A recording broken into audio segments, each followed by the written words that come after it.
Hello, everyone, and welcome to our webinar, Prepare for 2019 with a MIPS PI Deep Dive.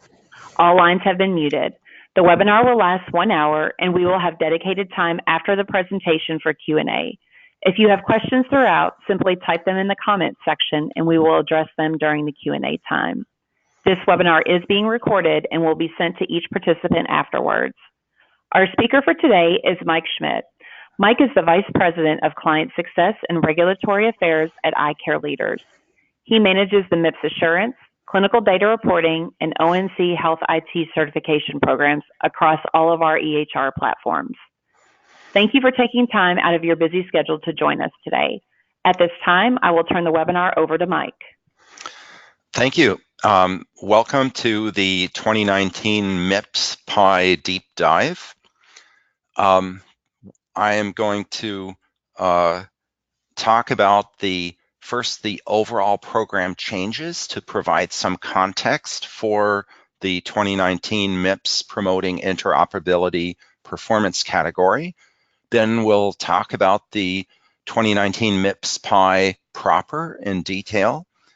And then finally, I want to talk about the 2019 MIPS PI in the context of participation with an alternate payment model. So the performance categories are re-weighted for 2019. The quality and cost have been changed from a 50-10 split to a 45-15 slot, but the promoting interoperability performance category remains at the same weight of 25%. The name of Promoting Interoperability is the new name for Advancing Care Information, which in turn was the new name for Meaningful Use. Because it is such a mouthful, it takes quite a while to say Promoting Interoperability and to enunciate it properly. So I have taken to just calling this MIPS PI. And the performance thresholds and payment adjustments moving from 2018 to 2019 have changed. The 15-point performance threshold has gone to 30 points.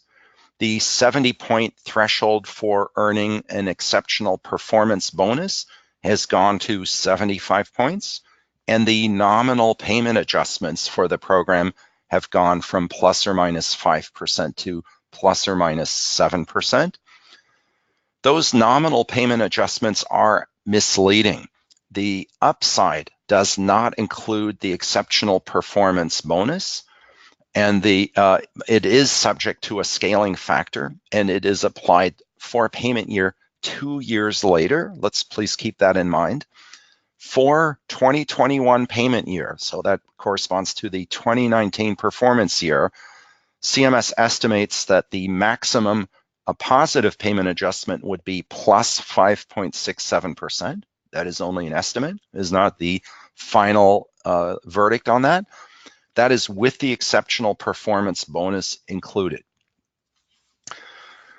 We have 5 years of transitional scoring. To really put this in perspective in the long-term view, those performance thresholds being predefined and artificially low are part of what put us into a kind of transitional scoring category right now. You see it over time here.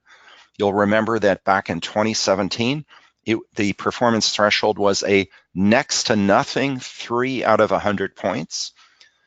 Last year, it was 15 out of 100 points. It has doubled to 30 for this year, but that is still very low.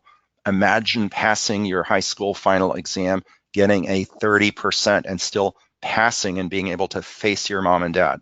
Incredible.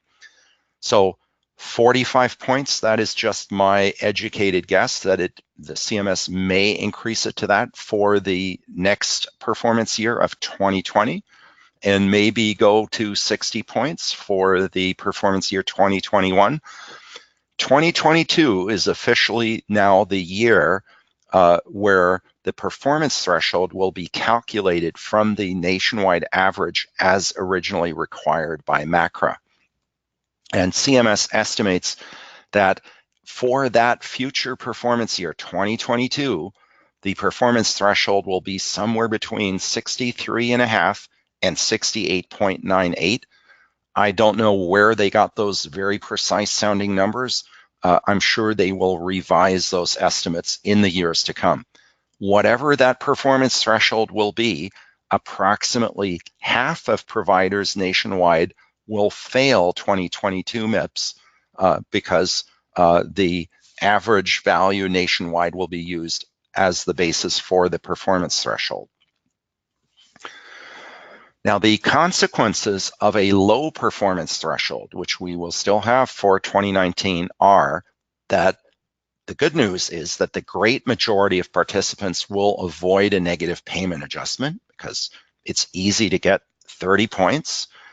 But the downside is that there is limited money available to fund the positive payment adjustments.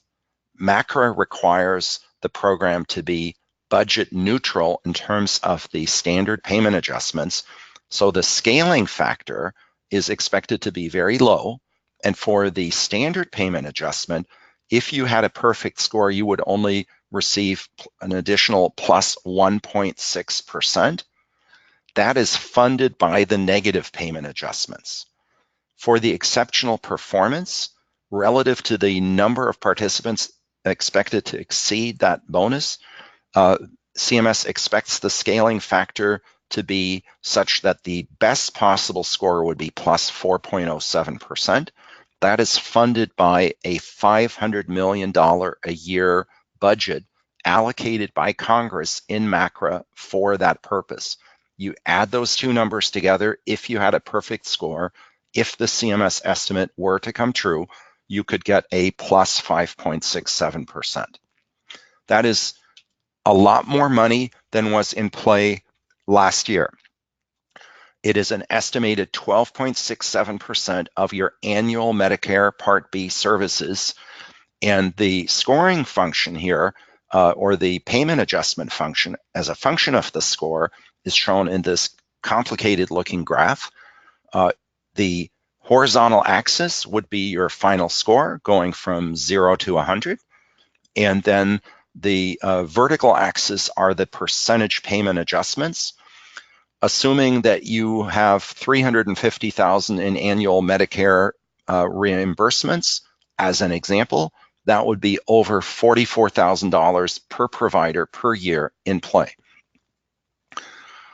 The most significant adjustments are for the MIPS final scores in the top and bottom 15%. If you look at the shape of this curve, you'll see if you were really hardly doing anything or really literally doing nothing, you would get a minus 7%. And you would get a pretty significant one if you were, for instance, at 8 points out of 100, you would still get a pretty negative payment adjustment. If, on the other hand, you were in the top 15%, so above 85, you start getting the real benefit of that exceptional performance bonus. And right at 30, if you study this graph, that's where you would get a neutral or 0% payment adjustment. For the most part, this curve does matter what your score is. Every little increment moves you into a different percentage adjustment. And since that is applied to your full annual Medicare reimbursements, that has a big impact. This is why the program, it's so important to pay attention to the program and make every possible performance point that you're able to. The reporting periods continue to be the same going from 2018 to 2019. Back in 2017, you could have done 90 days even for quality. That changed last year. Quality and cost were for the entire year. The promoting interoperability performance category in particular stays at 90 days, and we're going to see that's important for you. The reporting periods may differ between categories. So for example, you could do your improvement activities a different 90-day period than your promoting interoperability. But remember, you do have to do all your improvement activities within the same 90-day period of each other. In terms of software, The 2015 edition cert becomes mandatory for 2019 MIPS PI. It's very important to understand that. For 2018, you were able to use either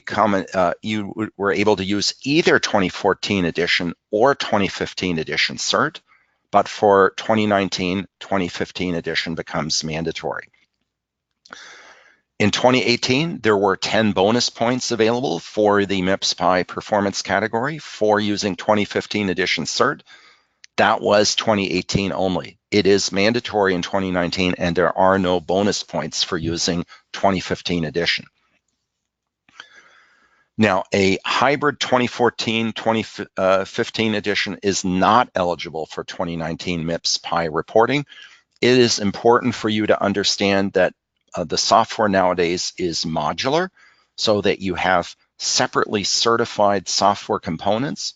Typically, that includes the e-prescribing software as separately certified from the direct messaging software, or also called the HISP software, HISP, and separate from the EHR proper, and usually separate from a patient portal, which is also required to have a complete EHR. In our iCare Leaders portfolio, we also have a fifth separately certified component called the RCP MIPS dashboard, which is a common back end which gives you your certified measure calculations. Now, for 2019, the government is introducing new MIPS PI measures, which is part of the reason why I'm giving this presentation, to give you insight into what those are. So, new software will be needed to fully support those new measures, although you will be able to use your existing 2015 edition cert without those measures, and we're going to get into those details. One last thing I want to make sure you understand for the overview is the group versus the individual reporting. Group reporting means at the TIN level, data is aggregated across NPIs, NPIs being the individual NPIs. Individual reporting means at the TIN NPI pair level. Payment adjustments will always be awarded at the TIN NPI level, even if you're doing group reporting. You may report as a group and individually within the same group. CMS will award the higher score. If you think about it, this means that it is usually a good idea to have the group reporting happen in order to elevate the score of the lower performing individuals, but to have the higher performing individuals within the group report individually in order to get the benefit of their higher score. Most of our clients seem to be unaware of that. We're happy to help you further with that if you have some questions. Each reporting entity must report across all the performance categories in order to receive credit for them in any case. And eligible clinicians may have multiple MIPS scores if they're billing to multiple TINs. So from the individual physician point of view, it may be that you end up with multiple MIPS scores for the year. Now, eligible clinicians may also inherit their old TIN NPI scores when switching practices. One thing I would just mention here is that if you are recruiting new doctors for your practice, please be aware you may possibly inherit their old MIPS performance. So you should vet that as part of your vetting of the new provider. So let's switch gears now and talk about the 29 MIPS PI in more detail. So the points, the way they were awarded in 2018, and many of you are going to be very familiar with this because we're right in that attestation electronic submission period, that you would get 50 base points, and you had to get those base points in order to get any kind of score. But that gave you 50 out of the 100 points that you needed for full credit towards your final score. You then had up to 90 performance points available and up to 25 bonus points available for a maximum of up to 155 points. And as long as you got 100 of those, you were considered perfect. Now, moving forward, the government has made it much, much harder. This is the main reason why I'm giving this presentation, to alert everyone to this situation. There are still base measures in a sense. The security risk analysis, for example, is still mandatory. If you do not do it, if you do not report that, you will get 0 overall in your 2019 MIPS PI score. But you are not given any points for having done your security risk analysis. So there are no more base points. There are still base measure requirements, but no more base points. There are exactly 100 performance points available and no bonus. There are only 100 points available. If you fall short on any of the performance measures, you will have less than 100 points total. That is the number one takeaway here, is it will be harder. So with no choice on the measures, a perfect score is going to be nearly impossible, maybe not impossible, but nearly impossible. One little note is there are actually bonus points. The government says we're not going to have bonus points, but then they turn around in the next paragraph of the final rule and then say, well, we really will have some bonus points because we are phasing in some optional opioid measures in the years 2019 and 2020. And if you were to report those, then you could earn more than 100 points. And so those are, in some sense, the bonus points for this year. So we have significant changes in the measure set for 2019 relative to 2018. These are color-coded. The green are under practice control. The gray depend on the patient, and the blue depend on some third party. The e-prescribing measure, you'll see that was weighted at 0. That was a base measure only for 2018. It has been restored as a performance measure and is weighted at 10 points. So the government all of a sudden is starting to be interested in e-prescribing again, partly because of the opioid measures. The provide patient access measure stays pretty much the same, but it is reweighted from 10 all the way to a whopping 40% of your 2019 MIPS PI score. The measures patient-specific education, view, download, or transmit, secure messaging, and patient-generated health data have all been removed. They have been eliminated by CMS. You will not need to report them anymore. Now, of course, you should still provide patient-specific education. You should hope that your patients view or download or transmit actually use their patient portal. You should still consider sending secure messages to your patients if it is a good form of communicating with your patients. You may still want to collect patient-generated health data, but you will not be measured on those things any longer, at least not in the MIPS program. The send summary of care measure has simply been renamed. The short version of that, which this is kind of my short version, is sending health information, is weighted at 20 points. The two measures, request, accept, summary of care, and clinical information reconciliation, formally, the government says they have been deleted. Really, they have been merged together into a single new replacement measure, which is called receiving and incorporating health information, which is weighted at 20%.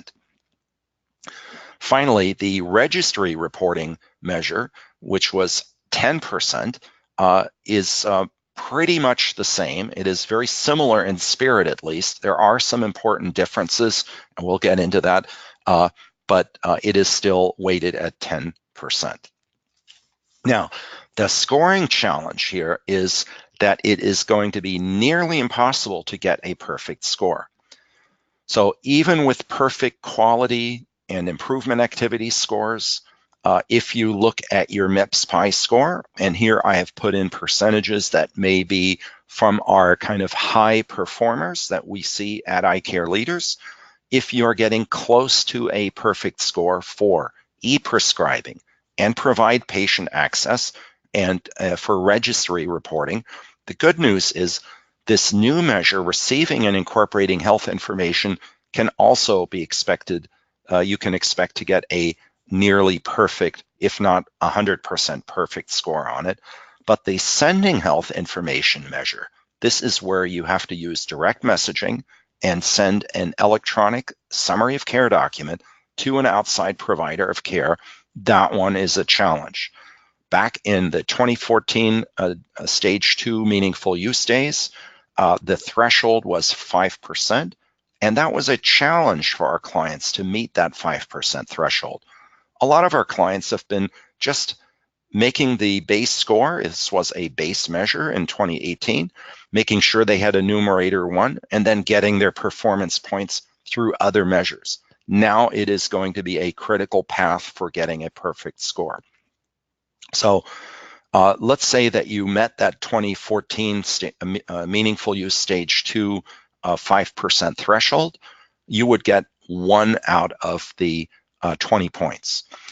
Why would you get 10 points if you got only 95% on e-prescribing? The government rounds up to the nearest whole number. They've decided to finalize that.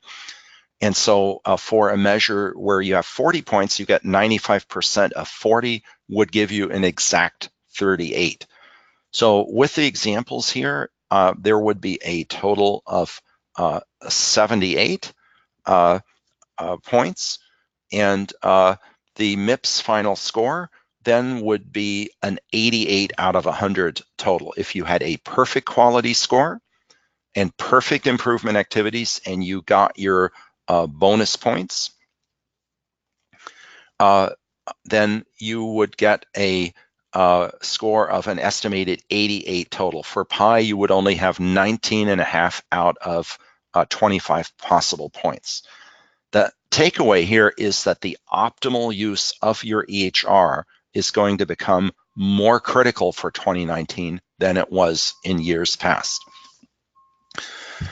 Now, the government's focus on those PI measures, or one of the main areas of focus, are for what they are now calling referral loops. So this is kind of confusing terminology. It's easy to get disoriented. So I've provided this diagram to help you understand what that is. There are 2 referral loops. For an example is an ophthalmologist could be receiving referrals from a primary care physician, pediatrician, or optometrist.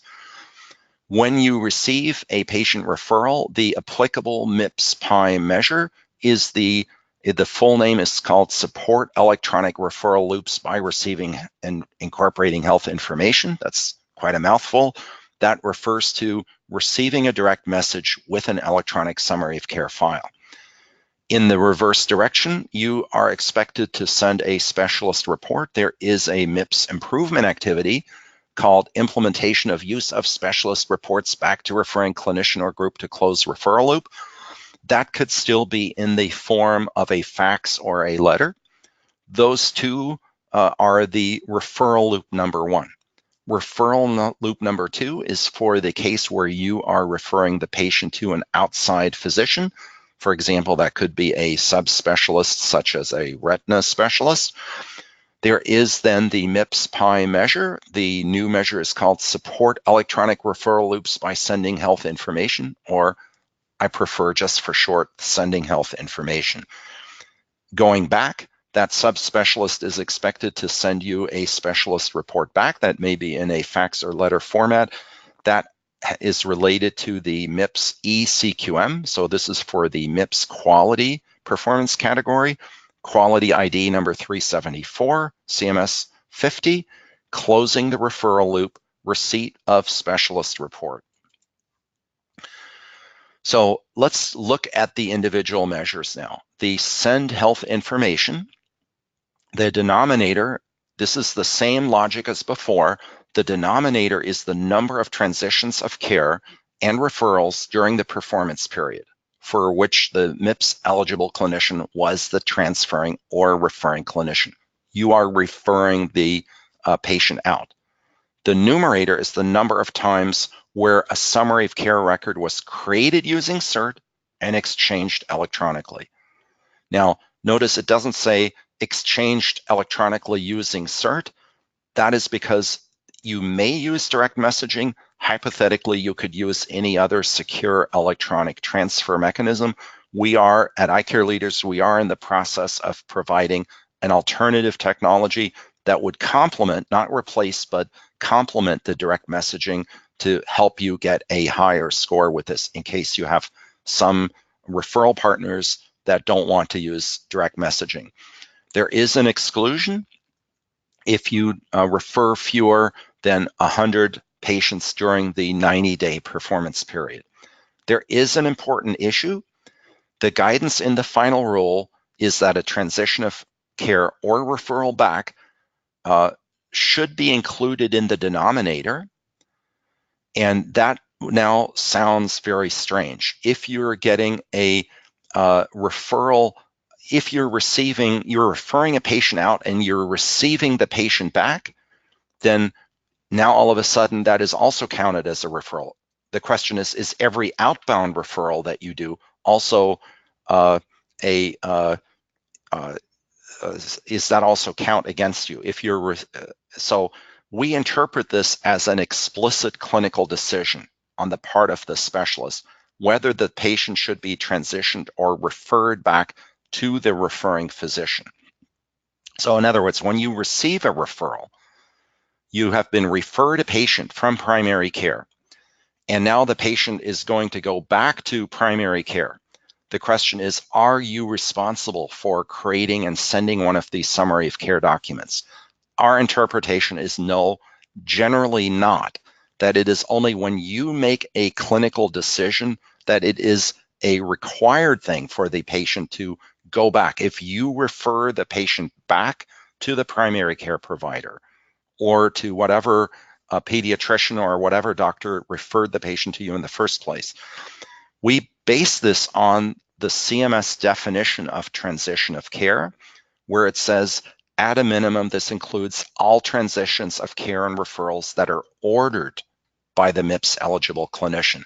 So this is an important point. We want you to avoid, unless it is appropriate clinically, to order the patient to go back to the primary care physician. If you order a referral or transition back to primary care or whoever referred the patient, you will have that patient in the denominator of this measure. You will need to send a electronic summary of care document back. Now, the new measure for receive and incorporate is a good one in many ways.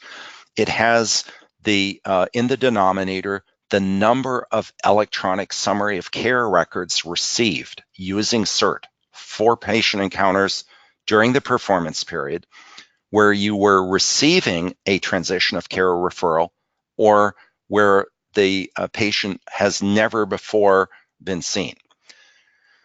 So that means the denominator is not all patients who were referred to you or transitioned to you or who were new, only the ones where there was an electronic summary of care record.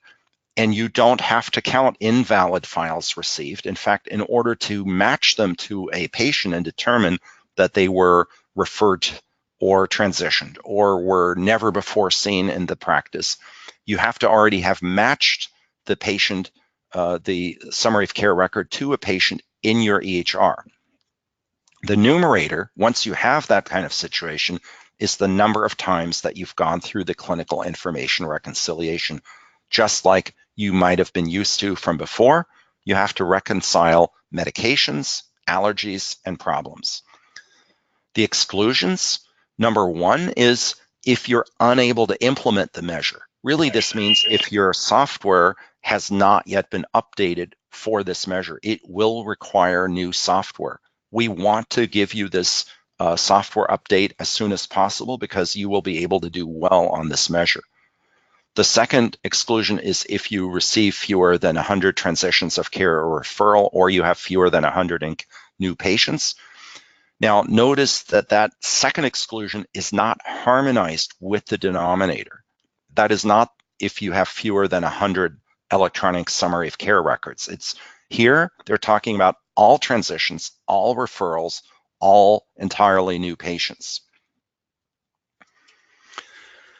There is a new optional measure called PDMP, Query of Prescription Drug Monitoring Program. The denominator are the number of Schedule II opioids electronically prescribed. The numerator are the number of such prescriptions for which you queried a prescription drug monitoring program. And the proposed exclusion, which is not necessary for 2019, since it is an optional measure, you won't need to exclude from it, is if you're unable to electronically prescribe the Schedule II opioids. Presumably, the exclusion is going to be revised in future years so that it would apply in case you don't prescribe any such opioids. You're able to. Here it just says you're unable to, but if you would be able to, but you don't, well, you wouldn't have a denominator, and so you couldn't have a numerator, and in the future, this will be mandatory to have a numerator of at least one. So hopefully that exclusion is going to be revised. The second new optional measure is called opioid agreement, or to verify an opioid agreement. Again, you have the number of unique patients for whom some Schedule II opioid was electronically prescribed. That's the denominator, and the numerator are the number of such patients for whom you have signed an opioid treatment agreement and incorporated that into the cert. So we will need to enhance our EHR software to make it possible for you to identify that some document attached to the patient chart is in fact an opioid treatment agreement and when it was executed by the patient. And then that will allow us to give you this measure, and it would be worth 5 MIPS PI bonus points for 2019 and 2020.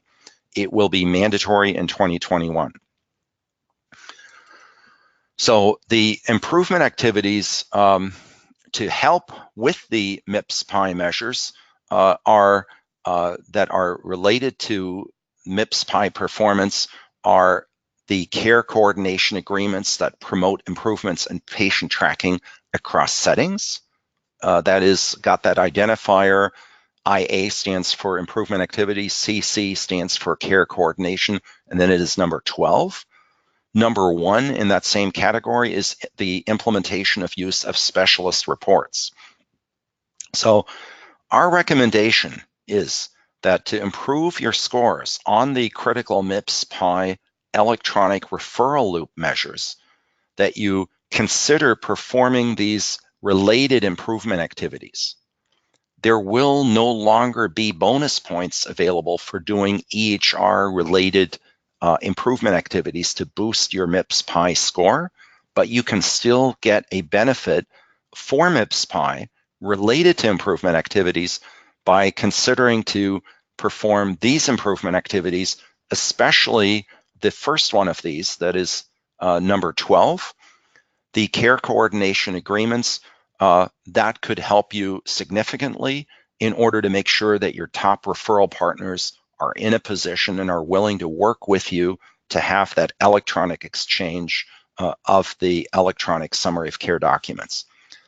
To do that, we would suggest that you identify your top current referral partners according to patient volume. Start there. And then target them. Negotiate care coordination agreements with the top referral partners to make electronic exchange work.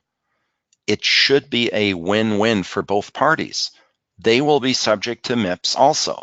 If they get some referral partners with whom they can electronically exchange documents, they will score better on these same measures. They will get more money from Medicare in the future. Then you need to start to think about how are you making the decision to refer a patient out, or rather, to which provider are you referring the patient? In the past, and very reasonably, this was a clinical decision only. You should kind of look at it now and tell yourself it is both a clinical decision and a business decision, and you have to balance these two factors. So in other words, it is no longer necessarily a good idea for you to refer patients to the best retina specialist.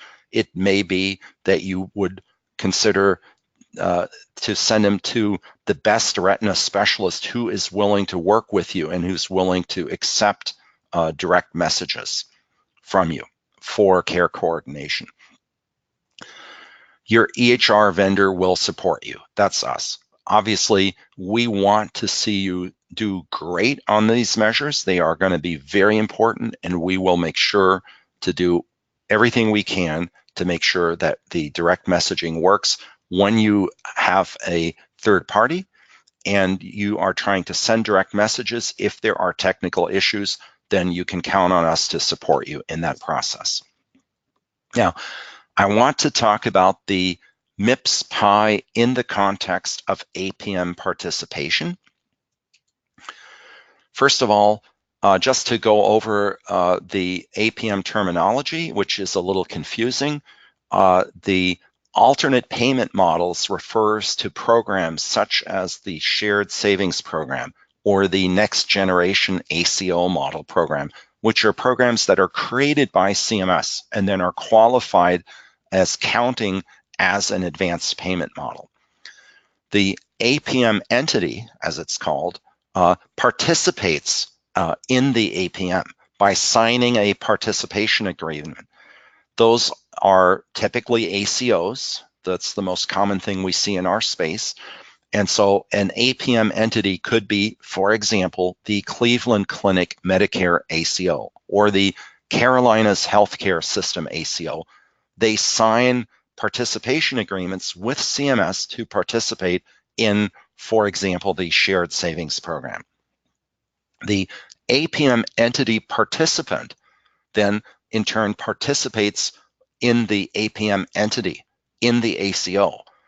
Those are eligible clinicians, and they will be then identified by the APM identifier, the APM entity identifier, their TIN, and their NPI. And there will be a participant list created by the APM entity.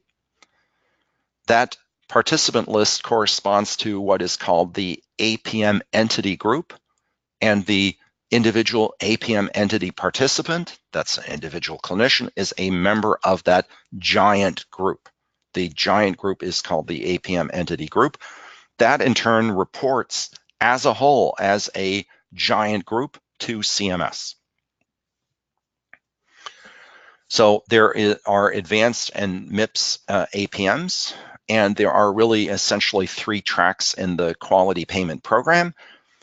There is the standard MIPS track where you are not involved in any APM. There are the non-advanced APMs, which are also called MIPS APMs, and then there are the advanced APMs. Here, this is an older graphic directly from CMS. It kind of shows you their expectations. They expect the majority of physicians to be in the standard MIPS track, at least at this point, and the smallest number to be qualifying participants in an advanced APM, and something in between, a larger number of participants in the non-advanced APMs.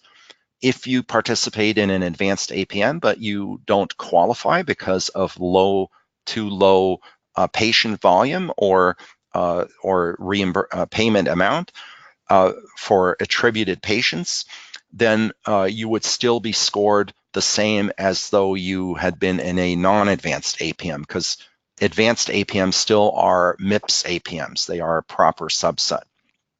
That scoring, the reporting identifiers are not applicable in an advanced APM. In a MIPS APM, in order to be identified in the MIPS program, it is by APM identifier, APM entity identifier, TIN, and NPI. As a group, it is simply your TIN. And as an individual, it is your TIN-NPI pair. The reporting entity for a QP in an advanced APM is simply not applicable. The reporting entity for a MIPS APM participant is as a APM entity group. For the simple group within a practice, it is the group, and then otherwise it is the individual. And then there are some statements here. I'm not going to read them related to the CMS statement on the scoring. I want to now relate this to the MIPS PI reporting requirements for APM participants. So you are still required to report MIPS PI individually, at least if you are a MIPS APM participant. So if you are on you're going to be a QP in an advanced APM, you don't actually have to report MIPS PI through the as an individual. But if you are a MIPS APM participant, that not a QP in an advanced APM, you must report MIPS PI individually. However, remember, you are going to receive the APM entity final score. That's pretty confusing terminology, and I apologize for that. The only thing I can do is beg forgiveness because these aren't my terms, it's government terminology. What it means is the other participants in the ACO may carry you in case you don't report or get a bad score on MIPS PI individually. The other ACO participants will boost your score. You get a low score, but most of them got a good score, and so your ACO overall got a good MIPS score. However, let's say you fail to report MIPS PI individually, or you get a really bad score. The APM entity, that is translation, the ACO, may go after you later and may threaten to drop you unless your performance improves. They are going to be the ones to pressure you to improve your MIPS PI score. But for the year in question, you may dodge a bullet and get a score based on the sort of average of the ACO participants. Now, if you have multiple final scores, there are some relatively complicated rules from CMS. So for example, if the MIPS eligible clinician submitted duplicative data sets, and I'm quoting CMS here, for example, a final score for an APM entity and a final score for a group 10, then they say if you are a participant in a MIPS APM, then the APM entity final score would be used instead of any other final score. So let's say you are participating in ACO and you also as a plan B are still using IRIS and getting a MIPS quality score and reporting MIPS PI, and let's say your individual score or your group score for your practice was higher than the ACO, you would not get it. You will get the ACO score if you participate in an ACO. If you have more than one APM entity final score, that is as a kind of true exception, you're participating in multiple ACOs, and we do have some clients that do this, we will apply the highest APM entity final score to the MIPS eligible clinician. So that's kind of good news. If you're participating in two ACOs, they'll give you the higher of those two. Then the next point is one that has a kind of tactical impact on how you should approach MIPS, assuming you're going for standard MIPS reporting, that if you report as a group and as an individual and not as an APM entity, we will calculate a final score for the group and individual and use the highest final score for the 10 NPI. We will only apply the associated final score to clinicians or groups who are not otherwise excluded from MIPS. So they will be applied if you are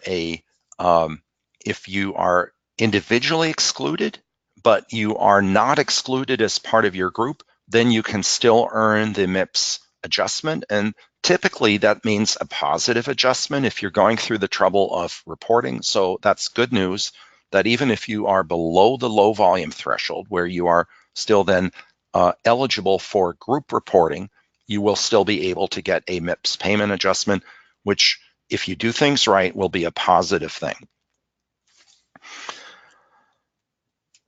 So the takeaway from this is the challenge for small practices. These were from the early days of MIPS, when CMS first did the analysis of how MIPS was going to impact the nationwide physician community. They came up with this terrible estimate that solo practitioners and small group practices would fail MIPS in the sense of getting a negative payment adjustment. 87% of solo practitioners, 70% of small group practices, 60% of small group practices in the range 10 through 24. Now, that doesn't sound small in our space for eye care. Those, we think of them as large practices, but in the bigger scheme of things, they are still considered small. We have not seen this level of failure, but that is because of the very easy transition scoring. It is going to get there. It will catch up with you. The prediction still holds true. It has just been eased through the transition year easy scoring rules. The physicians on the other end that are participating in enterprise-size organizations with 100 or more physicians were expected to get 81.3% of them were expected to get positive payment adjustments at the expense of the little guys. Remember, the positive payment adjustments are funded by the negative payment adjustments. So when we looked at this, we kind of concluded this is an economy of scale issue. It is a resource issue. The enterprise-size organizations have quality departments, IT departments, regulatory people, and a CEO to put it all together and make sure that heads roll if they don't do a good job doing MIPS. They're going to tell someone, you're in charge of MIPS for this hospital system or giant clinic system, and if we don't do well with MIPS, your head is going to roll. Now, think about that from the perspective of a solo practitioner. The solo practitioner himself or herself can't possibly be the MIPS owner. That's the one doctor whose gross income is funding the entire business. And with the economy of scale of a solo practice, may have just an office manager who is already overloaded and is already stressed out, is able to do some billing and is able to do some clinical assistance maybe, but is going to be overloaded if this complicated MIPS program is loaded onto that as well. So MIPS will get harder. It is going to be harder for this year than it was the year before. So we would say at least consider outsourcing MIPS to an expert resource. It is very analogous to hiring a CPA rather than trying to do your income taxes yourself. So yes, you could try to do them yourself, but you're probably going to get better results and get a better score if you have someone that's really keeping up with all the many rules. So we are going to have some more webinars. We have an ambitious schedule set out for this year to really dig in deep. The next one is going to be on the topic of improvement activities. Improvement activities for real. Those will be presented by two of our MIPS assurance team, Katie and Carolyn. They are going to tell you what you need to do, because it is not enough just to claim an improvement activity. You need to document it, and you need active participation. And there are new ones being introduced, including for the first time, one on for eye care, for comprehensive eye exams. We're going to have another one in Q2 from Laura, our Director of Certification, who is going to make sure you know what to do to survive MIPS audits and properly document everything you do, so that if you have a MIPS audit, you're going to be safe. That is going to be a very, very valuable and pragmatic webinar. Later in the year, in Q3, we're going to have one that's focused on the MIPS quality performance category, which is going to be given by Megan from our MIPS assurance team, and Julie, who is our Director of Clinical Data Reporting. We're going to go through the clinical quality measures and registry reporting for ophthalmology and optometry. to give you both the details and also the big picture. I think that's going to be a fantastic webinar. And then I anticipate that I'm going to give a 2020 MIPS rules webinar in Q4 once we have the final rule, or at least the proposed rule, in place for 2020. I expect we're going to have more rule changes. We keep thinking it's got to stop. They can't possibly keep making it more complicated. They can't possibly change it anymore, but they always manage to do that. So it is something what you need to keep up to date on an annual basis. So, all right, Teresa, I'm going to turn this back over to you to talk about our user summit. Yes, thank you, Mike. I just wanted to inform all of our clients who happen to be on the line that we are still running our special pricing for our One User Summit that will be held in Denver this year. Through the 19th, as our 2019 special, we have a rate of $449. So if you've not registered yet, make sure to visit eclsummit.com to register there. And then on the next slide, there's an overview of the next webinar, which Mike had already spoken to, so I won't rehash what we already did, but that date is February 13th, and you can go to icareleaders.com/webinars to sign up for the 2019 MIPS Real Improvement Activities with Carolyn and Katie. And then from there, I'm going to go ahead and take a look at our questions. We had quite a few come in, and if we don't get through them all, we will be sure to follow up with each person individually. So the first one that we had come in, Mike, is the patient-generated health data going to be a necessary measure in 2019? That's an easy one. That is being eliminated. You will not need to do it anymore. That one is particularly funny in that they just introduced it as being like a very important new thing. And then a year later, they've kind of said, no, that's not important. We don't need that anymore. Great. The next question is, can you expand on the repercussions of using 2014 CERT for 2019? We are planning an update to 2015 CERT this year. Absolutely. You simply cannot use 2014 edition CERT. It is not a valid certification anymore. 2014 edition certification is no longer valid. So you will need to upgrade. I suggest to do this as soon as possible. I think a reasonable goal would be to do it no later than in Q2 of 2019. You would want to give yourself at least a month, but possibly 2 or 3, for everyone in your practice to feel entirely comfortable with what is going to be a major upgrade for you, so that then you can have a 90-day performance period that you can report on. Okay, next question is, with regards to physicians, we added a part-time OD last year in June. He is not eligible on his own. However, we report as group. So I'm going to report his information measures that he had with us. Do I need to do anything else? Meaning he works part-time somewhere else too. So is that an issue? That's not an issue. You're doing exactly the right thing. If you're doing group reporting, you simply are required to aggregate that part-time OD's data that started in the middle of the year into your group score, and then that physician will get a payment adjustment from the group score, which hopefully and almost surely is going to be a positive thing. And you don't need to worry about that part-time doctor's working somewhere else. He or she will have a different payment adjustment, a different score applicable to that other 10. Okay. Next question is, for the referral loop, does the fax have to be an e-fax or does a standard phone line fax count?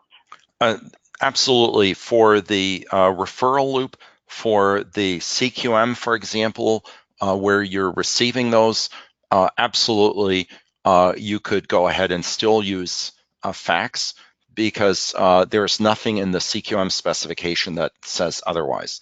Similarly, for the improvement activity, you could be focusing on, for example, if you examine the percentage of times where you actually send specialist reports back, to the referring physician, you might discover that you're not really doing it 100% of the time, and your improvement activity could focus primarily on improving that percentage.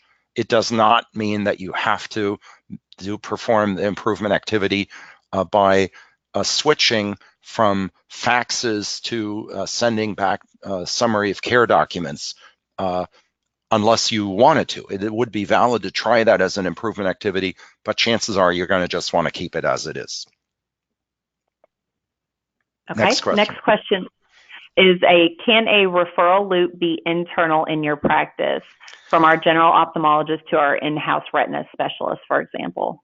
Okay, that's a great question, and the answer is, at least right now, yes. According to the latest sort of FAQ type guidelines that we've seen from CMS, they are still in place to allow for those internal referrals as long as you do it consistently. However, please keep in mind that that is not expressed anywhere in the final rule. It's not, that type of guidance from CMS has not been gone through the public comment period and rulemaking. It's like the difference between an executive order and legislation passed by Congress.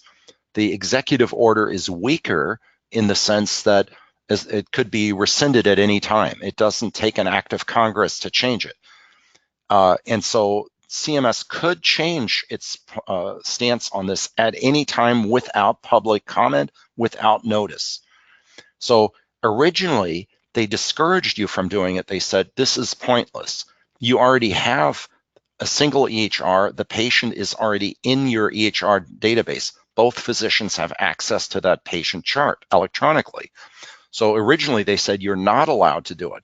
Then they allowed it at a point where they had introduced meaningful use thresholds, and they anticipated too many physicians would fail that year. So to have a workaround to their own crazy thresholds, they said, you may do this pointless workflow that really is busy work because you really don't need to do it. You have access to the patient chart. So you may do that to count towards this meaningful use measure. Those guidance, FAQ type guidance, are still around now, but we would not recommend that you do this because it is pointless busy work. It doesn't improve quality of care. It does not improve practice efficiency. Next question. Okay. Next one is, our first ACO is a MIPS APM, and mid-year, June of 2019, we are switching ACOs, which is an APM. Do we only report 90 days within the second ACO that is APM at that point, correct? Either way, whether for the only reporting requirements for you as an APM participant, even if you're switching or you're enrolled in two, is to report improvement activities and MIPS PI. And you only need to do that for a 90-day period during the year, and CMS will take care of the rest. You will get at least 50% credit towards your improvement activities, so you may need to do fewer than if you were not a APM participant. But you're not reporting for the one or the other. Okay. Next one is, if we belong to an ACO, not APM, we do not have to do improvement activities, they said, because they don't have to do them. In light of the information that even if we submit our own data as backup, we still will get the ACO final score. Can we submit improvement activities and get more points? The rules originally were in MACRA that you would only get 50% credit towards improvement activities through ACO participation. And then for the 2017 performance year, the government said they would give 100% credit. Eventually, this is going to go back down to 50%, and I actually want to double check to make sure that they haven't already reduced that down to 50% only. Many of our clients, though, who are ACO participants, at the advice of the American Academy of Ophthalmology, are as a Plan B, are participating in the IRIS registry, reporting quality, and are individually reporting improvement activities as though the ACO would not report. If hypothetically the ACO wouldn't provide any score, then I believe that you would get your group score or your individual score and not the ACO score. I hope that answers the question enough. And then otherwise, please contact us back. Okay. We're at our time at 2:30. What we will do is any of these outstanding questions that we have, someone will be following back up with you directly. And just a reminder that we are sending out a video recording of this webinar within the next week. Thank you for joining and have a great day. Thank you, everyone.